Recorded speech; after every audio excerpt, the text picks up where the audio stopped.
Transmission from the void. Field note. The gifted field. I've been observing this phenomenon for some time now. Long enough to realize my first assumption was wrong. I thought I was looking at darkness. I wasn't. I was looking at a form of protection that doesn't announce itself. But there isn't a moment where you can point and say, there. That's when it arrived. It's quieter than that. Almost impossible to notice while it's happening. I've seen it most often in children who seem to arrive carrying something bright, more than the average, more awareness, imagination, more sensitivity,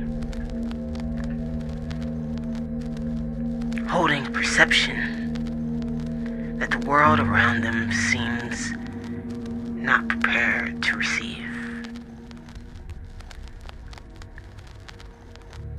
At first, they're open. They reach. They wonder. They speak before they learn they shouldn't. And then something changes.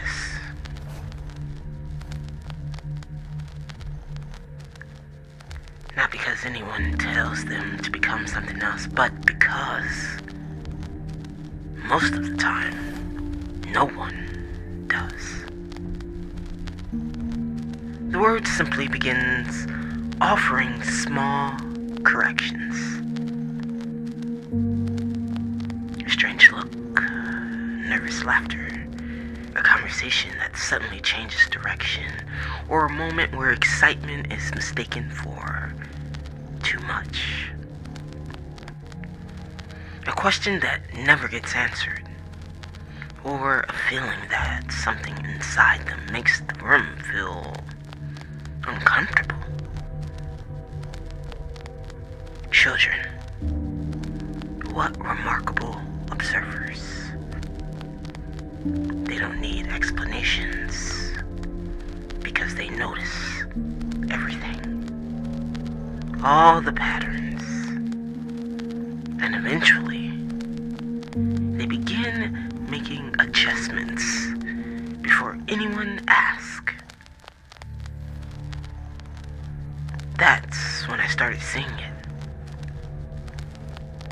Not around them, but from them. A second presence. It wasn't another consciousness or invader, something that grew from the original light itself.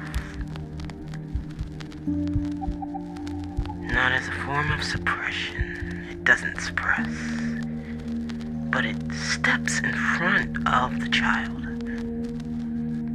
Every time expression reaches outward, this new layer quietly asks, is it safe? Most of the time, the answer is no. So the light waits. I've watched this happen over years now. The protector becomes faster, more efficient, and it begins anticipating danger before danger arrives. And eventually, the child no longer reaches first. The protector does. And the remarkable thing is, the child rarely notices the exchange. And after enough years, the protection becomes the mask. Caution feels like wisdom, and silence feels natural, like safety.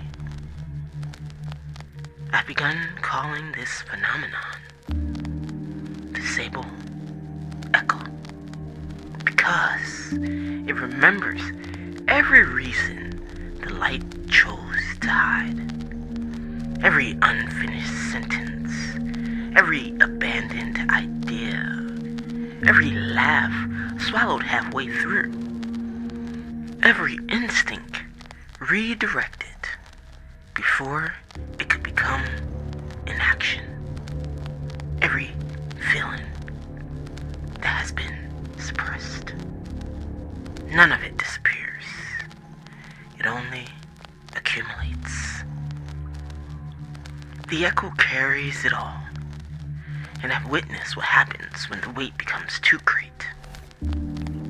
Some call it breakdowns, emotional surges, identity crisis, moments where someone says, "I don't know what came over me."